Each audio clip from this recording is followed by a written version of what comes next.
في صيف سنة 2004 قدر منتخب اليونان إنه يكسب بطولة أوروبا، وقدر يتخطى كمان فرق زي فرنسا والتشيك والبرتغال مرتين على أرضها. مدرب الفريق الألماني أوتو ريهاجل لما اتسأل على أسلوبه الدفاعي قال إحنا ما كناش بندافع، إحنا بس كنا بنحاول نتحكم في هجوم المنافسين.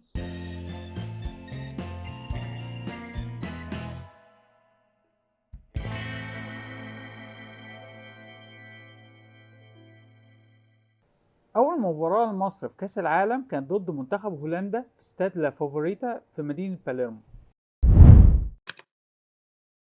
هولندا كانت كسبت بطولة أوروبا سنة 88 بمستوى عالي جدا، معاها النجوم الثلاثة ماركو فان باستن، رود خوليت، وفرانك ريكارد. الثلاثة قادوا منتخب هولندا للفوز ببطولة أوروبا 88، وكمان كسبوا مع الميلان 2 بطولة أوروبا 89 و90، وهم كانوا العامل الأساسي في فوز الميلان بالبطولات دي. فمنتخب هولندا كان في نظر ناس كتير هو المرشح الأول للفوز بكأس العالم سنة 90. لكن الفريق كان مضطرب إداريا، مشاكلهم كانت كتير. بعد يورو 88 مشي المدرب اللي كسب البطولة رينوس ميخلز، وجي مكانه المدرب الهولندي تيس ليبريجيتس. اللعيبة ما ارتاحتش مع تيس ليبريجيتس فساب الفريق بعد التأهل لكأس العالم، وجي مكانه المدرب الهولندي ليو بن هاكر اللي كسب الدوري مع ريال مدريد 3 مرات ورا بعض، رغم محاولات اللعيبة انهم يعينوا يوهان كرويف مدرب برشلونة.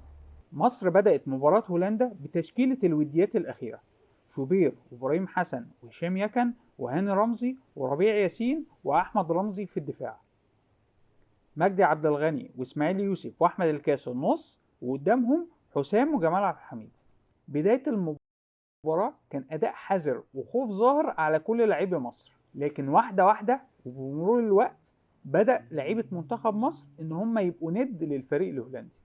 حد ضيقة والتحركات قريبة ومدروسة، ولما بنمسك كورة ما بنزيدش قوي، فما كانش فيه كمان مجال للزيادة الهجومية في نص ملعب هولندا. فعلا رياح السوداء ان شاء الله تتهب على نهائيات كاس العالم. الفريق كله كان مميز، بس اخص بالذكر احمد الكاس كان شعلة نشاط، خصوصا في الشوط الاول. بيلعب في كل حتة يمين وشمال ودفاع وهجوم، كان مجهوده مجهود مرعب. اخر ربع ساعة الفريق المصري بدأ يتراجع عشان هولندا بدأت تضغط اكتر.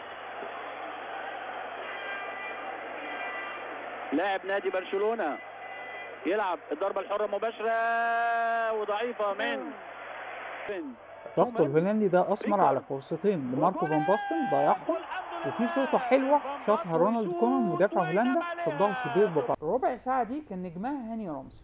الشوط الاول انتهى 0-0. مدرب هولندا نزل بفين كيفت بين الشوطين مكان فاننبرغ، والشوط الثاني بدأ هجمة هنا وهجمة هنا. اول 13 دقيقة من الشوط الاول الفريق المصري قدر يوصل للجول 3 مرات. احمد الكاس، جمال عبد الحميد، حسام حسن، الثلاثة ضيعوا 3 فرص مهمة جدا قدام هولندا. وتوصل الكرة لأحمد الكاس ويعدي وماشي أحمد الكاس، أحمد الكاس ويشوط شوطة جامدة، ضربة مرمى، ويرقصوا مرة ثانية ومرة ثالثة ويرفع رفعة حلوة وجوه جوه. يا خبر أبيض، حظك وحش يا مجدي عبد الغني.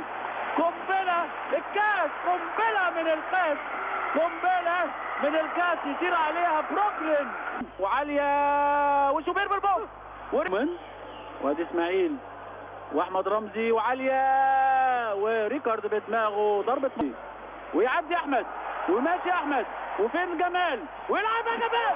يا خبر ابيض، يا خبر ابيض، يطير عليها بروكلين. يا خبر ابو مش اوفسايد، ويلا حسام بوفوي يا راجل. مش ممكن لو بص كان لعبها موفيه. ثالث فرصه حقيقيه، ما هياش فرصه اي كلام، ثالث فرصه حقيقيه في لقاء مصر وهولندا. الناحيه الثانيه هولندا برضو كانت بتوصل للجول، لان الفريق المصري ابتدى يفتح شويه خطوطه لحد ما اسماعيل يوسف في الدقيقه 58 فقد كوره مهمه، راحت فان باستن في الشمال رفعها بالعرض فين كيف حطها في مرمى شوبير وتقدمت هولندا 1-0. يحرز الهدف الاول كيف يحرز الهدف الاول في المباراه. لعيبه مصر اتصدمت نفسيا بعد الجول ده، يعني فضلوا حوالي 10 دقايق ما عندهمش اي رد فعل تجاه الهدف ده. بعد ال10 دقايق دول الجوهري عمل تغييرين، نزل مجدي طلبة وعادل عبد الرحمن وخرج جمال عبد الحميد واحمد رمزي. ودي كانت لحظة مهمة جدا، ان منتخب مصر وهو خسران 1-0 وبيلاعب بطل اوروبا، مدربه يفكر في تغييرين هجوميين يعزز بيهم هجومه بدل ما يدافع عشان السكور ما يكبرش عن كده. التغييرات دي رجعت مصر تمسك الماتش تاني. بعد 5 دقايق بالظبط رفع ابراهيم حسن الكوره من اليمين عشان تروح لحسام حسن، بس حسام كان ممسوك فجالها مجدي طلبة الغير مراقب لكنه اخطاها وما دخلتش. اندفاع مصر للهجوم برضو اوجد بعض الثغرات في الدفاع المصري، يعني فوق سيطرة مصر على الكرة رود خولت كان ممكن يسجل لكنه ضيع هو كمان لحد ما جت الدقيقة 81. هشام يكن وهولندا كلها في نص ملعبها وبتلعب على الاوفسايد ومش اوفسايد حسام، مش اوفسايد حسام، يلا حسام ومسعود بنالتي ضربة جزاء لمصر. الله اكبر الله اكبر، هذا هو عدل السماء، عدالة السماء نزلت على استاد باليرمو، عدالة السماء نزلت. الشدة كانت بشكل واضح باينة قوي انها كانت من بره منطقة الجزاء، لكن الحكم الاسباني ايميليو سوريانو حسبها ضربة جزاء. ومجدي عبد الغني وضربة جزاء وجول هدف التعادل للمصريين، هدف التعادل للمصريين في الدقيقة 40، في الدقيقة 38 من الشوط الثاني. كلل الله مجهودات المصريين بالنجاح بهدف التعادل في الدقيقة 38. هولندا حاولت ترجع في ال10 دقايق اللي بعد التعادل، ورود خولت ضيع فرصة ثانية كمان كان ممكن انها تبقى هدف الفوز، لكن كل الجهود دي محالفهاش النجاح وانتهت المباراة بالتعادل 1-1. تعادل اعتبرته مصر مكسب كبير، ونزلت الناس تحتفل في الشوارع بالنتيجة وبالأداء ضد بطل أوروبا، وعمت البلاد حالة من التفاؤل بشأن المباريات القادمة في البطولة، خصوصا بعد تعادل انجلترا وايرلندا 1-1، واصبح الجميع متساوي، كل واحد ليه نقطة وكل واحد سجل هدف وعليه هدف. الجوهري اشاد بلعبته في المباراة ولفت النظر للفرق الكبير بين مستوى اللعيبة دي الفني والبدني وهو بيبدأ معاهم الاعداد لكأس العالم وادائهم بعد مباراة هولندا، وان الفريق نجح في فرض اسلوبه على هولندا وانتزاع احترام العالم، لكنه برضو قال ان مباريات انجلترا وايرلندا هيكونوا صعبين جدا لان الفريقين هيبداوا يعملوا حساب اكبر لفريق مصر. وتم اختيار حسام حسن احسن لعيب في مباراة مصر وهولندا. لفت النظر في مدرجات مصر مجموعة من طلبة البحرية ببدلهم البيضاء. الناس دي كانت في رحلة لتونس، خلصوا الرحلة وطلعوا على مدينة باليرمو عشان يشجعوا منتخب مصر في الملعب. المباراة الثانية كانت ضد ايرلندا، الماتش اتلعب في نفس الملعب مدينة باليرمو. الجوهري عمل تغييرين مهمين في التشكيل، لعب أسامة عرابي مكان أحمد رمزي، وأحمد رمزي في المباراة دي خرج بره التشكيل خالص، لا كان أساسي ولا احتياطي، ولعب بمجدي طلبة مكان جمال عبد الحميد. حكم المباراة دي كان الحكم البلجيكي مارسيل فان لانجنهوف.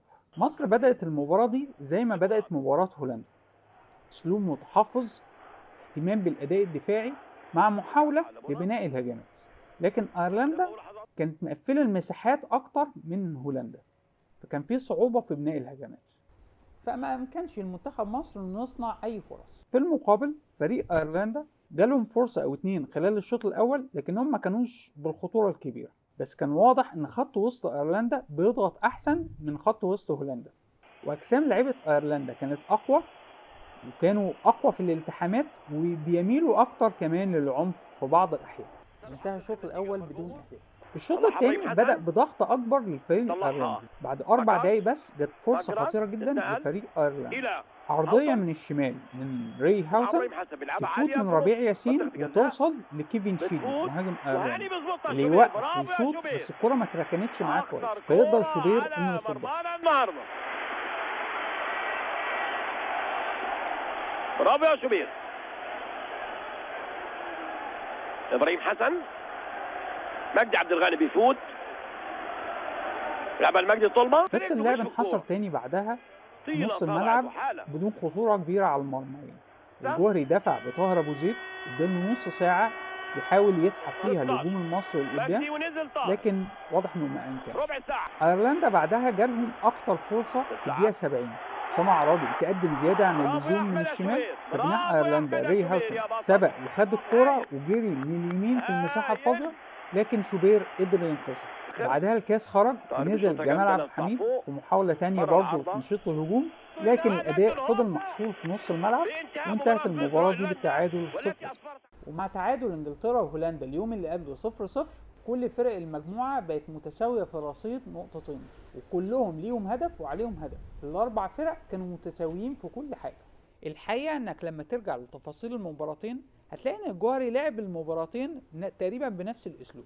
الالتزام الدفاعي اولا، محاوله خلق فرص من خلال محاولات فرديه بزياده عدديه محدوده، وانه كان عارف انه لو كان دفاعه اتقدم وساب مساحات ورا فالمنافسين مش هيرحموا. وبالمناسبه ده حصل اكتر من مره، حصل قدام ايرلندا مرتين كان ممكن يسجلوا فيها، وقدام هولندا سجلت مره وضيعت اكتر من فرصه لحسن الحظ. في ملاحظه مهمه لازم نلتفت ليها، ان من ساعه وقوع منتخب ايرلندا في مجموعه منتخب مصر وكل كلام الناس في الجرايد ان منتخب ايرلندا ده منتخب في المتناول، وان فوز مصر عليه هيكون هو بوابه العبور للدور الثاني. وكان دايما في مقارنه ما بين مباراه مصر وايرلندا ومباراه المغرب والبرتغال في كاس العالم 86 اللي المغرب كسبتها 3-1 وقدرت تتاهل بيها للدور الثاني. لكن المقارنه دي غلط خالص. فريق ايرلندا ده 22 لعيب منهم 12 واحد كانوا بيلعبوا دوري انجليزي درجه اولى في انجلترا. ال 12 دول كان منهم 3 في فريق ليفربول اللي كان واخد الدوري موسم 89-90، وما كانش فيه واحد في ال 22 بيلعب في الدوري الايرلندي. كلهم كانوا بيلعبوا في اوروبا في دوريات يا في انجلترا يا في دوريات اقل من انجلترا. والحقيقه برضو ان منتخب ايرلندا لعب قدام مصر بطريقه احسن بكتير من منتخب هولندا لما لعب قدام مصر. يمكن اداء مصر في مباراه هولندا ادى انطباع للايرلنديين ان منتخب مصر برضو عنده انياب، فدخلوا مباراه مصر وهم عاملين لهم حساب، فده خلى المباراه اصعب. يعني كان واضح مثلا ان باك يمين مصر ابراهيم حسن كان مضغوط طول الوقت، وانه ما كانش بيقدر يتقدم زي ما كان بيقدر يتقدم في مباراه هولندا. ففريق ايرلندا اجمالا ضغطوا على فريق مصر بشكل افضل، وده كان نتيجته ان حارسهم بات بونر لم يختبر في المباراه دي وما تشاطش عليه اي كوره بين الثلاث خشبات. وبرضه لازم نقول ان الهجوم الايرلندي في مباراه مصر كان ضعيف برغم تفوقهم البدني. فريق ايرلندا برضه كان ملتزم بالاسلوب بتاعه. نلاحظ ان هم لعبوا بعد كده في كاس العالم 5 مباريات سجلوا هدفين بس باخطاء من المدافعين قدام انجلترا وقدام هولندا. Some margin for error.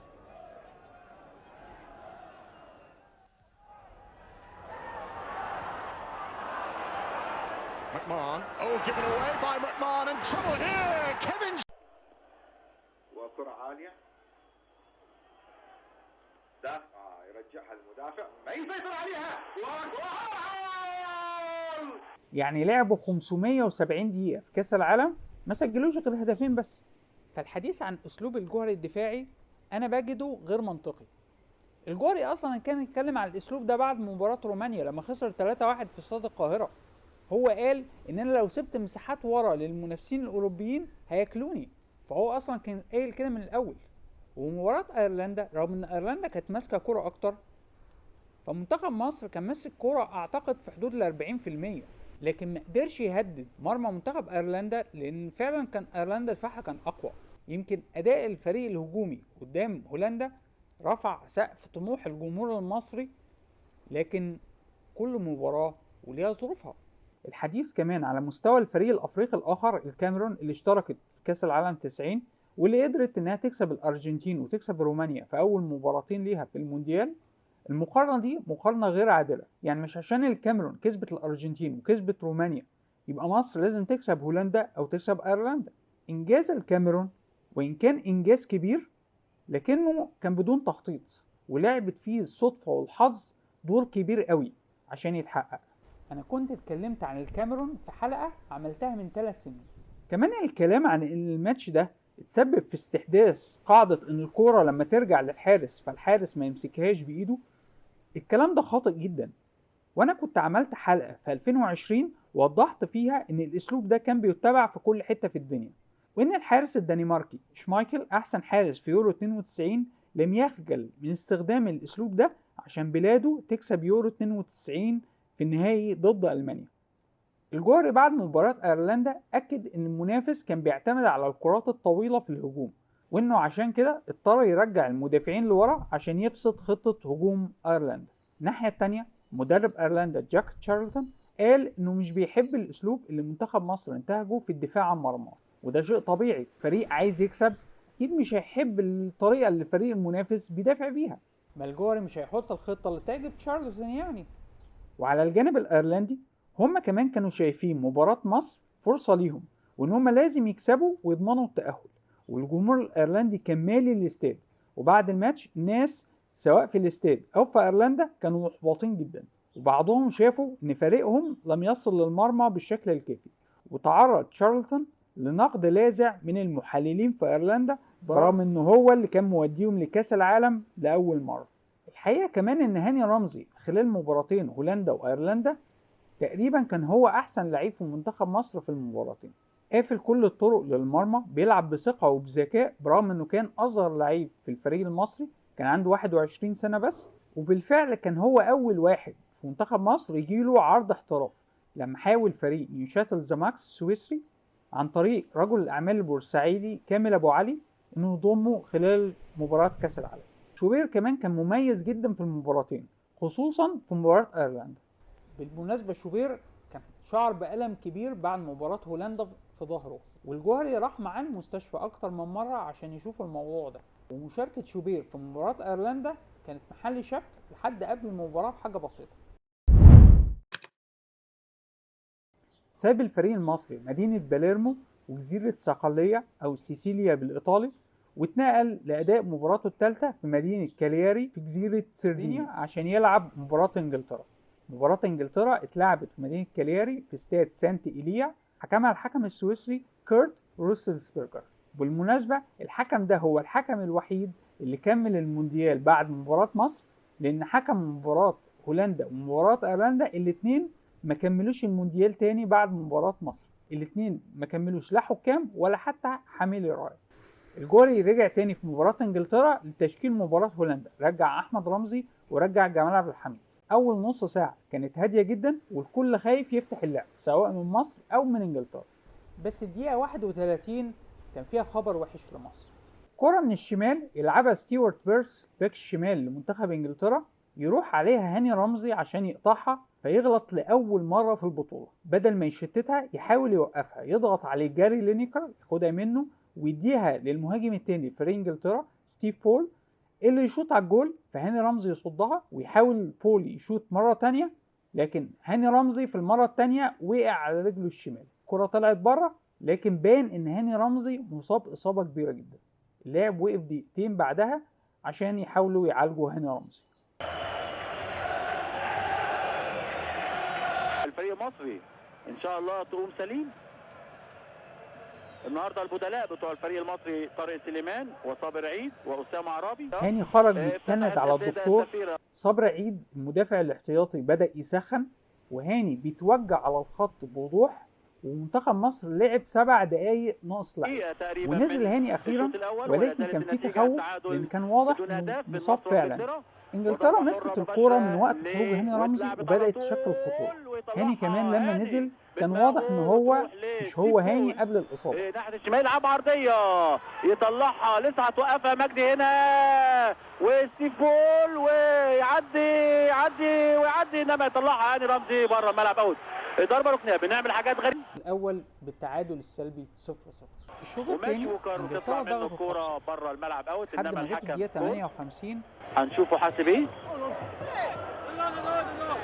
واقع ووكر على الارض اهو،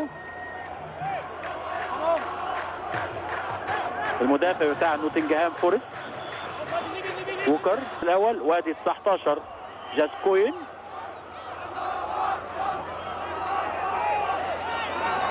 هيلعب الضربه الحره المباشره، يلعبها عاليه يخش ماك رايت رقم 14 يحرز الهدف الاول في المباراه. ماكرايت رقم 14 على فكره كان المفروض في حيطه كانت واقفه وبعدين حرك الكوره. حسب فاول انجلترا من ناحيه الشمال رفعها بول جاسكوين، اتباطأ شويه احمد شوبير في الخروج ليها، فطلع لها مارك رايت مدافع انجلترا لوحده حطها في الجول. استمرت المباراه على هدوءها بعد الهدف، وان كانت انجلترا كانت ماسكه الكوره اكتر، وهاني رمزي كان بيعرض بوضوح طول الشوط الثاني لحد دقيقه 70 لما بدا الهجوم المصري يصنع بعض الخطوره على مرمى انجلترا. بداوا يضغطوا اكتر وسابوا مساحات ورا في الدفاع. المساحات دي كان ممكن يتم استغلالها من الفريق الانجليزي اللي كان متراجع برضه. كمان بدات العصبيه تظهر على اداء لاعبي مصر. لازم نعمل حساب للهجمات المرتده في رقم 19 جاسكوين بينقل الهجمه وسريع جدا. اعتقد الهجوم المصري بدأ في الدقيقة 70 لأن ده الوقت اللي ايرلندا اتعادلت فيه مع هولندا 1-1. هولندا كانت متقدمة في الأول 1-0، والنتيجة دي مع خسارة مصر 1-0 من انجلترا هتخلي مصر وايرلندا يدخلوا قرعة مع بعض عشان يحددوا مين ثالث المجموعة. لكن تعادل ايرلندا مع هولندا هتخلي منتخب مصر بالخسارة من انجلترا مركز رابع، وهتخرج كده من دور المجموعة. الجوهري سحب الكاس وجمال عبد الحميد ونزل بعادل عبد الرحمن وطارق سليمان في محاولة لتعزيز الهجوم بتاعه عشان يقدر يتعادل مع انجلترا، لكن التغييرات دي ما عملتش حاجة ومر الوقت وانتهت المباراة بفوز انجلترا 1-0، ومصر كده بقت رابع المجموعة برصيد نقطتين. الجوهري بعد المباراة قال انه مرضيش يستخدم تغيير في اخراج هاني رمزي لأهمية هاني، ومن ناحية تانية لان انجلترا ما كانتش بتضغط بقوه على دفاع منتخب مصر، فهو شاف انه كان محتاج تغييرين هجوميين اكتر، فنزل عادل عبد الرحمن وطارق سليمان. لكن الحقيقه ان الاثنين ما عملوش اي حاجه لما نزلوا، لان انجلترا رجعت تدافع اخر ربع ساعه، ومنتخب مصر كان صعب جدا انه يجاريهم بدنيا. اتحاد الكوره بعد الخساره من انجلترا جدد الثقه في الجوهري، والجوهري من ناحيته قال ان هيعد خطه كامله للكره المصريه هدفها الحمد لله انا هو التأهل تاني فخور جدا كأس العالم 94 اللي أدوا بإخلاص متناهي فترة استعدادهم وتصفيات من سنة 88 حتى الآن، والحمد لله أدوا لغاية آخر 45 دقيقة في مشوار البطولة أداء رجولي ويفتخر به كل مصري. أنا سعيد جدا بيهم، وفي الوقت نفسه أنا كان نفسي أقدم هدية لجماهير مصر في الكورة، وإحنا كنا نستاهل فعلا نحن نخطي هذا الدور، وكنا ان شاء الله نقدر نعمل حاجات كتيره تانية في الادوار القادمه. انما بالنسبه للتخطيط للكره المصريه فعلا المشوار كان شاق جدا، وان يجب ان يتغير كل الامور الى عالم يساير الكره العالميه من وجهه نظر الانظمه التي تتيح للاعب فعلا الارتفاع بمستواه الفني. احنا عملنا في 4 شهور انجاز كبير جدا عشان نوصل نشرف الكره المصريه والعربيه بأداء رجولي، إنما كانت الفترة مش كفاية، ودي تخطيط 4 شهور، إنما كان يجب أن يكون التخطيط ل4 سنوات عشان يبقى فيه جيل فعلا يساري الكرة العالمية، وأرجو ذلك إن شاء الله. والتأهل ده مش هيكون بغرض المشاركة زي كأس العالم 90، وإنما هيكون بغرض التأهل للأدوار المتقدمة، وإن ده هيكون عن طريق الوصول بالمسابقات المحلية لمستويات متقدمة، وفي نفس الوقت الاحتكاك بالفرق الأجنبية بطريقة أكتر من كده، لأن الاحتكاك ده هو اللي هيوصل المنتخب للعالمية. كمان لازم تغيير للوائح والقوانين الخاصة بممارسة الكورة، زي مثلا لوائح الاحتراف. وبكده خلصت تجربة المونديال. مصر دخلت البطولة دي من غير أي خبرة عالمية، ومع كده أدت أداء محترم جدا وحققت بعض النتائج في حدود المتاح كان لعيبة بلا خبرات حقيقية وإمكانيات مادية ضعيفة ولوائح قديمة غير متماشية مع العصر. مصر مثلا ما كانش عندها مهاجمين خالص غير حسام حسن اللي كان ساعتها 24 سنة بس مجتهد جدا. جمال عبد الحميد كان معاه بس مجهوده البدني أقل، وتقريبا كان بيلعب تحت حسام أغلب الوقت. عادل عبد الرحمن نزل الشوط الثاني مرتين بلا أي تأثير، وأيمن شوقي ما دخلش قائمة أي مباراة أصلا. المباراة دي كمان أوضحت إن إحنا في مصر ممكن نكون شايفين الكورة ومهاراتها من زاوية خاصة بينا، إحنا شايفين لعيبة مصر مهرة وفنانين ويقدروا بموهبتهم يصنعوا الغير متوقع، في حين إن ده ما حصلش، وإن فوارق المجهود البدني بين لعيبة مصر وبين المنافسين كان لها الدور الأكبر في تفوق كل الفرق على منتخب مصر. انا كمان بشوف في شخصية الجوهري انه كان شخص مجدد. قبل الجوهري مدرب منتخب مصر كان شخص مهمش، محدش كان بيهتم بيه بقدر اهتمامهم باللعيبة. انما الجوهري من اول يوم ليه قدر يكسب ثقة الناس، وبشغله وبتخطيطه قدر يتأهل لكأس العالم ويعمل اداء جيد هناك، رغم انهم اصلا ما كانوش مخططين ان هم يجيبوه. ده الازمة المالية بس هي اللي اضطرتهم ان هم يلجأوا للمدرب المصري. لو سرحنا قبل نهاية كأس العالم بشهور وشفنا الوضع حاليا ورجال مصر، احنا يبقى كده يعني عملنا مجهود كبير جدا وعملنا طفرة كبيرة جدا ان شاء الله.